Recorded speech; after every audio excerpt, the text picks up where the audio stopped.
Today we're going to look at the chart for Raghuram Rajan, who's a very famous economist who actually predicted the financial collapse in 2008. And this is welcome to Transformational Vedic Astrology.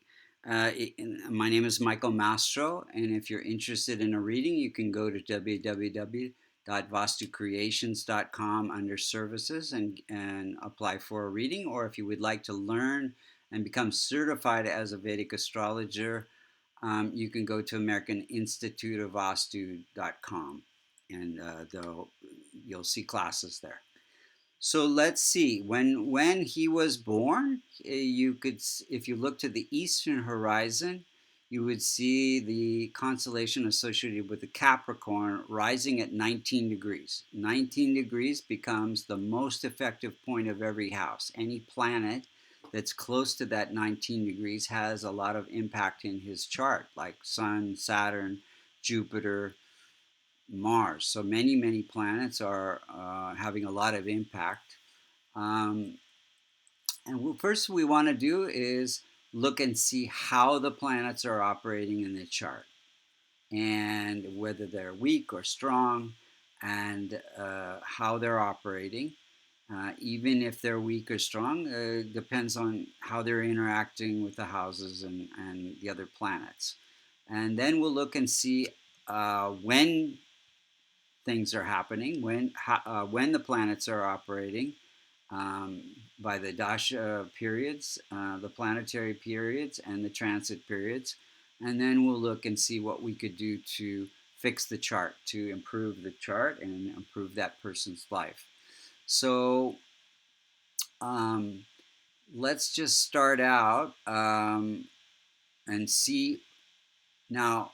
The multicona signs take precedence. Those are um, the planets and the houses that contain a multicona sign. So multicona signs are 1, 4, 5, 6, 7, 9, and 11. So wherever you find those multicona signs, like Aries, ruled by Mars, Cancer, ruled by Moon, Venus, ruling Libra, um, Sun ruling Leo, the fifth sign, and the sixth sign Virgo ruled by Mercury, and then Sagittarius ruled by Jupiter, Aquarius ruled by the 11th sign of Aquarius ruled by Saturn. Wherever you see those multicona signs, those houses are the things that he is working on in this lifetime. He's focused on that. He's learning those lessons from those houses. And so he's learning about family, happiness, happiness with home life. He's learning about relationships and partnerships. He's learning about research and transformations. He's learning about law, teaching, government. He's learning about his career, his dharma. He's learning about uh, the laws around expenses, spiritual growth through letting go of attachments. He's learning about wealth and recognition and continuation of the family bond. So those are the main things he's working on in his life. Now, any multicona sign that falls in the 6th, the 8th, or the 12th houses, these are the houses that give us challenges to help us grow in our life. If we didn't have any challenges, we wouldn't grow. So they become functionally malefic. So there's a lot of astrologers feel like Saturn, for example, or Mars or Sun is always malefic in a chart. But early on in my astrology learning, I would see, and consults for people, I would see that people who had uh, Mars, they were going through a Mars period, and they were doing really well in their life, or a Saturn period, or in Sati Sat, a Saturn period, 7.5 year Saturn period. They were doing really well in their life, and so it's it's not based on Saturn always being malefic in a chart. And then you would see people who were going through a Venus period, which was supposed to be very good, but Venus happened, or Jupiter, in this case, Jupiter, happened to be malefic. So um, that it was causing a lot of expenses and unwanted expenses in their life. So we go by the functional nature of the planet. So in this case, you have Leo ruled by Sun in the eighth house of death-like experiences, accidents, transformations, and research, and windfalls, and inheritance. So here, Sun becomes functional malefic. Now, it doesn't mean that it's always going to cause harm. It's only when it is within 5 degrees of another planet by conjunction or aspect. And then Jupiter is also malefic. And again, not necessarily causing harm, only in the transit or the birth chart when it aspects or is conjunct with another planet within 5 degrees. So, the rest of the planets, except for Rahu and Ketu, which are always malefic, are benefic planets. They will bring good results unless they're afflicted by Rahu, Ketu, Sun, or Jupiter. Now, Rahu and Ketu, again, don't always cause harm in a chart. Only when they are within 5 degrees in the transit or the birth chart within 5 degrees by aspect or conjunction. And here we see that Rahu and Ketu are benign. So they're not causing any harm in the birth chart. Sun is afflicting Saturn and Mars. So there is some issue there. But I don't see any other issues.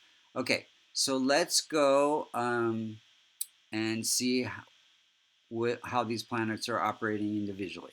So Sun, we just said that it's malefic. It's close to the most effective point, so it has a lot of power. And it's aspected by Mars and Saturn, so it can affect those.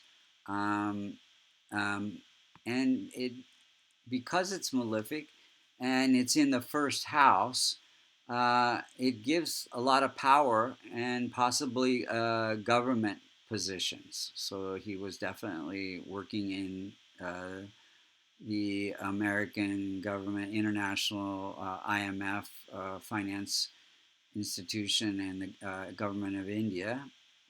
And let's see, gave him a very strong personality. Saturn here gives statesmanship.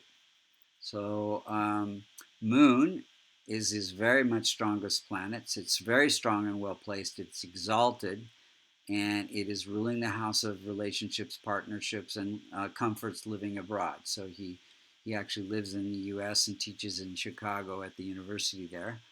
And Moon is placed in this house of education, so ability to teach and to consult and advise, working with the public.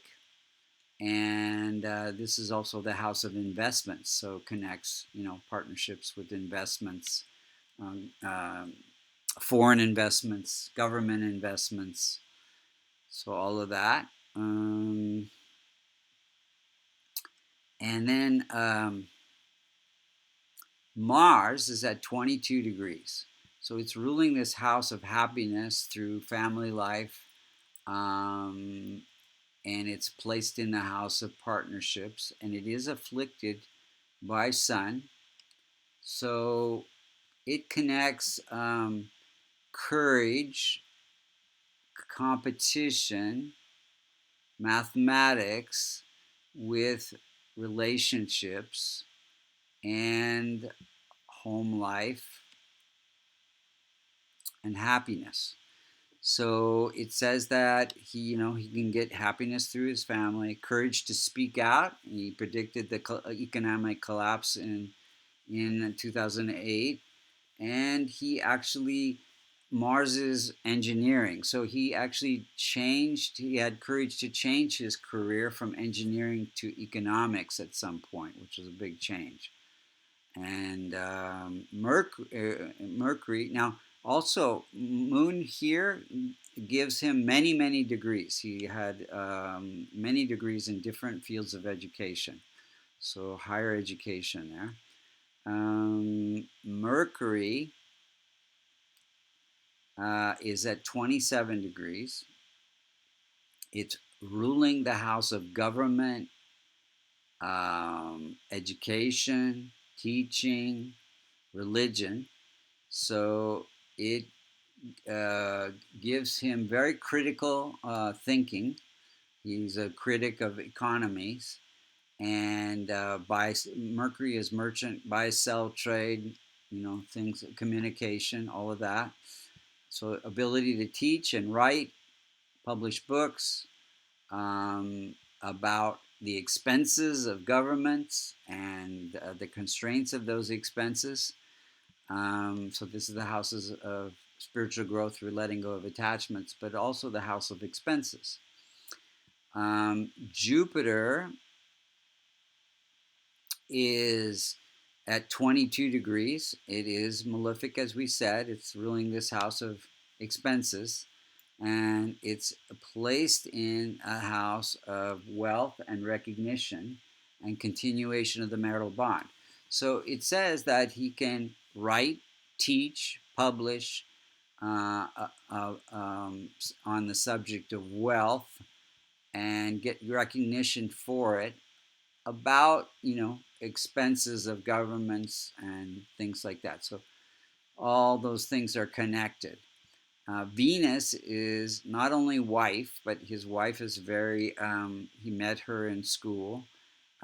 It is ruling the house of career and dharma, so it's close to the most effective point, and it is not malefic. I don't know why. No, excuse me. It gives a career through finance. So Venus has to do with finance, beauty, and it's placed in this house of debts. So he's writing about debt limits, physical responsibility, austerity, raising taxes and cutting spending, all of those things. Versus stimulus. Beware of deregulation. All of those things are things that he writes about. Saturn is at 20 degrees, close to the most effective point, afflicted by Sun. And Saturn is ruling this house of wealth, placed in the first house. That gives him a statesman-like ability and the ability to consult with governments and financial agencies about wealth. It gives him a strong work ethic. He's a hard worker. And, this is also the planet of discipline, physical discipline through harsh truth. And those are the things that he wrote about. Rahu and K2. Rahu is cravings. K2 is aversion. I want, I don't want. So you see these planets are always opposite each other. So K2 gives some spiritual nature to his self. Rahu gives the desire to live in foreign lands and to have partnerships in this house. Anybody who's in government is involved in relationships, so desire for relationships there. So let's see. Those are how the planets are operating. Let's see when they're operating. So he was born during a moon period. Again, moon was his strongest planet. So that gives him strong ability. That it's the root of his tree of life. Gives him strong ability to teach, to advise, to educate, on investments, and gives him very powerful relationships to rise high in life. So he had, he was many different things. So it gives him an ability to be a great educator. In 2003, he wrote the book called Save Capitalism, very popular book, and that was during a Jupiter-Mercury period. So again, talking about the expenses of government, how to save capitalism, um, and teaching through and writing and publishing, all of that connected to the book there. Then 2013 to 16, he was governor of the Reserve Bank of India, and that was during a Saturn period. Again, that statesman-like ability uh, to advise on the wealth of India and how to improve that wealth and growth. Um, Now, at the end of 2016, he was either going to be fired or he actually quit. But that was, if we look at how the transits were operating at that period of time, we can see that. Let's see if that comes up here. Yes, this is about the period of time where he was going to get fired and he quit. So whenever Rahu and Ketu are close to the most effective point, they create a lot of drama. And Rahu and Sun are here conjunct in the house of death-like experience transformation. So that really connects with changing jobs right there. Let's see. Let's go back to the birth chart. So that, and then in 2007, he became the chief economist for the IMF, the International Money. I'm not sure what it stands for, but it's connected to World Bank and lending. So Jupiter, again, teaching, advising, Sun, politics, relationships, all of that. Then in 2010, he wrote another book. He's written several books, but this was a very powerful book about the 2008 the economic collapse. He called Hidden Fractures. And so that, again, is during the Jupiter period, teaching, publishing, writing. Economic advisor from 2012 to 13. During Saturn Mercury period, again, Mercury being connected with government positions, teaching, and placed in this house of talking about the expenses of governments, connects all of that. Then in 2019, he wrote the latest book called The Third Pillar during a Saturn K2 period. So Saturn K2 talking about Saturn, again, is advisory, statesman-like role, talking about wealth and how to improve the wealth of nations, about economies. So yes, seems like he's had a very powerful life, and I connected to this powerful exalted moon here. If you have any questions, you can email me at michaelmastrovastu@gmail.com. Again, if you're interested in a reading, this is a very powerful transformational Vedic astrology. You can get a reading at vastucreations.com or learn more about astrology at American Institute of Vastu.com or also become certified. So thank you for listening. I appreciate it.